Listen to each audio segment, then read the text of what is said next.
आइए, धूमिल ने कभी कहा था कि लोहे का मजा पूछना हो तो लोहार से मत पूछो, बल्कि उस घोड़े से पूछो जिसके मुंह में लगाम है। मुख्तसर सी कविता है लेकिन बहुत अच्छी कविता है। इसी खूबसूरती के साथ इसी पैराए में बयान करने का हुनर जानते हैं जनाब संपत सरल साहब, जो जयपुर से आपके बीच तशरीफ लाए हैं। संपत सरल की खूबी यह है कि वो बहुत सरलता के साथ समाज में फैली हुई नाहमवारियों को अपनी तंज का निशाना बनाते हैं और इसमें कामयाब होते हैं। जनाब संपत सरल साहब, आपके हवाले।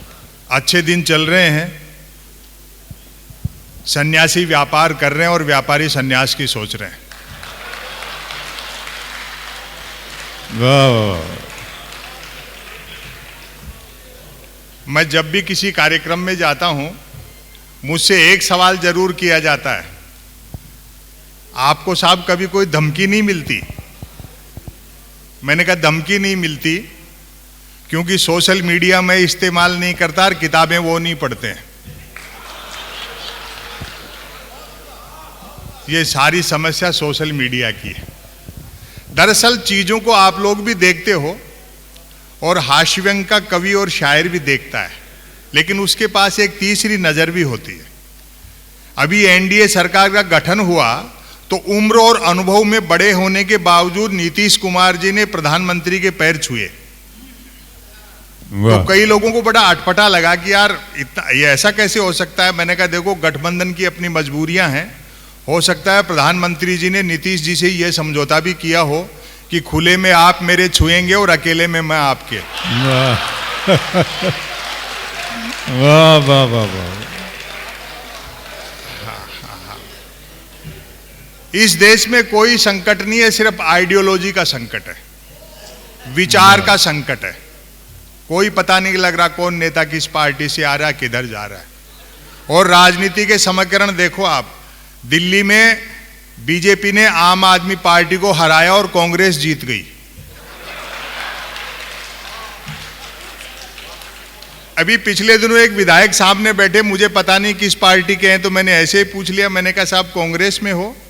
बोलो नहीं बीजेपी में है, कांग्रेस में आधे घंटे पहले थे। जब इंडिया पूरी तरह डिजिटल हो जाएगा तो ये लालची और भ्रष्ट और अवसरवादी नेता आपको अमेजोन और फ्लिपकार्ट पे मिलेंगे, और बुजुर्ग और रिटायर नेता भी निराश न हो, वो अपने आप को OLX पर डाल सकते हैं। कभी कोई इस तरह की समस्या आती भी है तो हम अपनी हाजिर जवाबी से और हंस करके बात को संभाल लेते हैं। एक दिन सच में एक इनकम टैक्स के अधिकारी का फोन आया, बोले संपत सरल जी व्यवस्था के खिलाफ इतना तीखा बोलते हो, किसी दिन छापा वापा वाले भिजवा देंगे। मैंने बात संभाली, मैंने कहा भिजवा दो साहब। एक हिंदी लेखक के घर में लाइब्रेरी में गबन के नाम पर प्रेमचंद के गबन उपन्यास के अलावा क्या मिलेगा। और अगली जो बात मैंने कही उसका आनंद ले। मैंने कहा ऊपर के दबाव में फिर भी जबरदस्ती भिजवाओगे तो हम भी बीजेपी ज्वाइन कर लेंगे।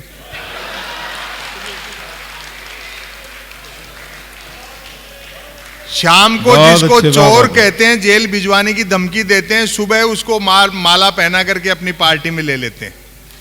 उज्जवल हो उठता है वो भ्रष्ट आदमी। शायद यही प्रधानमंत्री की उज्ज्वला योजना है। मैं दो छोटी छोटी रचनाएं, एक 1 मिनट की, दूसरी 1.5 मिनट की, सुना करके अपनी जगह लेता हूं। मेरा और मुनव्वर राना साहब का कोई 2-2.5 दशक का साथ था। मैंने उनसे बहुत सीखा, विशेषकर उनका जो सेंस ऑफ ह्यूमर था। बात पर अगर कोई सामने वाला मजा नहीं लेता तो कह देते उस्ताद आपने मजा नहीं लिया बात का, बात बहुत जोरदार। वो यादें कैसे हम लोग देश दुनिया में घूमे किए, मैंने उनको जयपुर भी बुलाया और क्या कार्यक्रम था, वो सब चीजें याद रह गई। लेकिन हमारे यहाँ राजस्थानी में एक कहावत है साहब, 2 आदमी कभी भी जिंदगी में नहीं मरते, एक तो उसके गीत हों और एक उसकी भींत हो। भींत हमारे यहाँ कहते हैं दीवार को, या तो किसी के नाम पर कोई स्मारक हो या जिसकी कोई रचनाएं हो, लिखा हुआ हो, वो आदमी हमेशा अमर रहता है। क्या कहने सब। वाह वाह वाह। तो उनकी मोहब्बत में आप लोग यहाँ आए हो। मीडिया के लोग बैठे हैं क्या यहाँ? वो तो कहीं नहीं बैठे हैं, यहाँ क्या बैठेंगे। खबर किस तरह से तानते हैं टीवी वाले। ब्रेकिंग न्यूज, आत्मनिर्भर नामक राज्य में जबरदस्त न्यूज क्रांति हो चुकी थी। न्यूज चैनल खबरें तलाशते नहीं गढ़ते थे और देते नहीं फैलाते थे।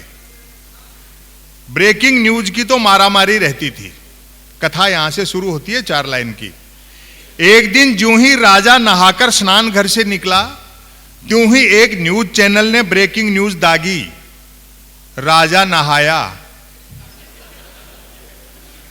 दूसरे न्यूज चैनल ने खुशी जाहिर की, राजा आज भी नहाया। तीसरे न्यूज चैनल ने अटकलें लगाई, राजा क्यों नहाया। चौथे न्यूज चैनल ने नई जानकारी दी, राजा पहली बार नहाया। बहुत अच्छे, वाह वाह वाह वाह। पांचवें न्यूज चैनल ने आत्मनिर्भरता की पुष्टि की, राजा खुद नहाया। और अगली पंक्तियों पर आपकी तालियां रुकेंगी नहीं, दावा करता हूं। छठे न्यूज चैनल ने रहस्योद्घाटन किया, राजा पानी से नहाया। वाह वाह वाह वाह। सातवें न्यूज चैनल ने ब्रेकिंग न्यूज में गर्मी भरी, राजा गर्म पानी से नहाया।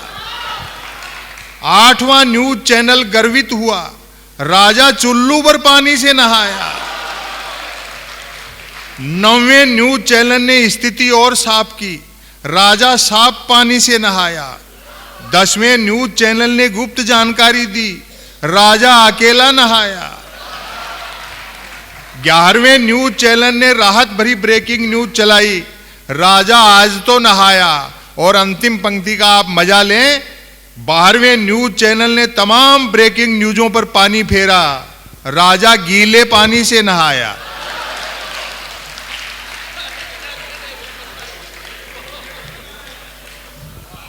बहुत अच्छा आपने सुना। एक रचना अंतिम 1.5 मिनट की सुना के शकील भाई को और आपको, मंजर साहब को, सबको सुनना है। रचना का मैं शीर्षक पढ़ देता हूं, उसी से आप समझ जाएंगे क्या होने वाला है। जी संपत भाई। मन की बात। केपी सक्सेना जी इसी शहर के थे। मैंने उनसे ये नस्र पढ़ना सीखा, किस अंदाज से पढ़ते थे शरद जोशी जी, केपी सक्सेना जी। वाह।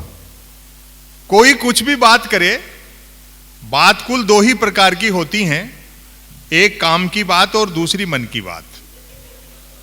यदि आप मेरी इस बात से सहमत नहीं हैं तो फिर आपकी अलग बात है। यूं तो बात काम की हो या मन की, होती दोनों बात ही हैं, लेकिन दोनों में बेसिक डिफरेंस ये होता है कि काम की बात में मन नहीं होता और मन की बात में काम। बहुत अच्छे, वाह वाह वाह वाह वाह वाह। असल में तो मन की बात की ही इसलिए जाती है ताकि काम की बात नहीं करनी पड़े। क्या कहने। मन की बात कुछ कुछ वैसी ही होती है जैसे सदैव 2 व्हीलर चलाते रहने वाले के कभी 4 व्हीलर हाथ लग जाए तो वह खाली सड़क पर भी हॉर्न बजाते हुए चलता है। मन की बात एक तरफा होती है जैसे देवता वगैरह मूड आने पर आकाशवाणी कर दिया करते थे। मन की बात एक प्रकार का मौखिक प्रसाद होती है जिसे पाने के लिए भक्तों को हाथों के बजाय कान फैलाने होते। मन की बात बिना विषय की होती है क्योंकि वह मन की बात होती है। यदि भूले भटके मन की बात किसी विषय पर आ भी जाए तो भी कोई माई का लाल अंत तक नहीं पकड़ सकता कि मन की बात आखिर हो किस विषय पर रही है। वाह वाह वाह वाह वाह। काम की बात अपने काम से काम रखती है, जबकि मन की बात का प्रचार करना पड़ता है कि इतनी तारीख को इतने बजकर इतने मिनट पर मन की बात होगी। पता लगते ही मन की बात को ही काम की बात मानने वाले उछल पड़ते हैं कि वाह मजा आ गया, फलां तारीख को इतने बजकर इतने मिनट पर काम की बात होगी।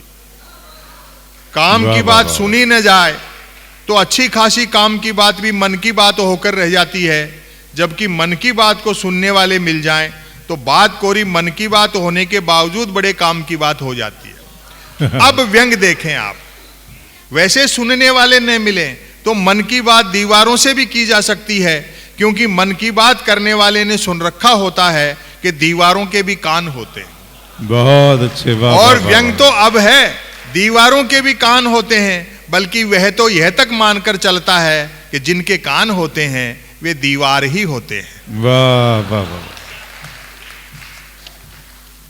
मन की बात अक्सर शुरू यहां से होती है। भाइयों और बहनों,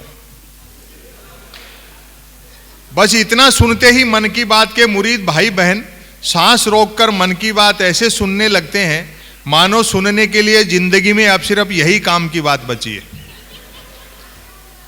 काम की बात करने से बचने की एकमात्र तरकीब है कि तुरंत मन की बात शुरू कर दी जाए। यह अलग बात है कि लगातार मन की बात करते रहने वाले से फिर लोग उम्मीद भी नहीं रखते कि वह जिंदगी में कभी कोई काम की बात भी करेगा। अंतिम 4-5 पंक्तियां मन की बात अक्षर ज्ञान सिखाने जैसी होती है, जैसे बच्चों को बिना मात्रा के अक्षर सिखाते हैं। अक्षर ज्ञान सिखाने जैसी होती है जैसे कमल नल पर चल, कमल झटपट चल, कमल झटपट नल पर चल। ऐसी मजेदार मन की बात का नतीजा भी मजेदार निकलता है। सुनने वाले प्रेरित हो खुद को कमल मानकर उठते हैं, मटकी बाल्टी उठाते हैं और न सिर्फ नल की ओर चलते हैं बल्कि नल की ओर झटपट चलते हैं। व्यंग देखें, वहां पहुंचकर माथा पीटते हैं कि हाय नल से तो पानी नहीं हवा निकल रही है, अर्थात नल तो कमबख्त खुद मन की बात कर रहा है। श्रोताओं के इस रिएक्शन से प्रभावित होकर मन की बात करने वाला तुरंत अपनी अगली मन की बात शुरू कर डालता है, कमल घर पर चल, कमल झटपट चल, कमल झटपट घर पर चल। मन की बात करते रहने वाला अनजाने में भी काम की बात नहीं करता। वह जानता है कि काम की बात करने से सब काम में लग जाएंगे, तो फिर मन की बात कौन सुनेगा। बहुत अच्छे बाबा।